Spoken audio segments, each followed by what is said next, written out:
Patay sa pamamaril sa San Juan ang isang gold medalist sa bowling. Nakuna ng CCTV ang suspect. Ang problema, hindi siya namukaan. Maaksyon si Ryan Ang.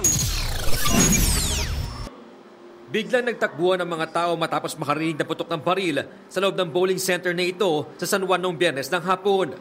Maya-maya, lumabas ang isang lalaki may suot na surgical mask at winagayway ang hawak na baril. Siya ang namaril at nakapatay sa 48 anyos na bowling gold medalist na si Angelo Cosentino. Agad tumakas ang suspect pero iniwan niya sa basement ang baril. Na-recover natin yung baril na ginamit ng suspect. Iniwan ito sa kanang bahagi ng building kung siya ipalabas. Nakita natin ito sa CCTV na mayroon siyang iniwan. Kaya noong gabi, in-inspect ng ating investigador at nakita nando yung baril. May 3 live ammo at nakakasapa ito. Base sa investigasyon, nagsuot ng mask ang suspect bago pumasok sa gusali. Nagpabalik-balik siya sa bowling lane na tila may hinahanap at saka dumiretso sa cafeteria. Dito niya inabutang kumakain si Cosentino.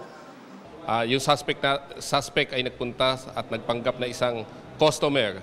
At nung nakita niyang naabala sa pagkain si Ginoong Cosentino, pinutukan niya ito ng baril sa ulo. Malapitan ito niyang pinutukan.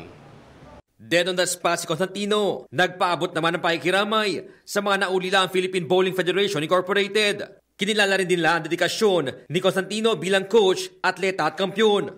1992 na magwagi siya ng gold medal sa World Youth Championship sa Venezuela.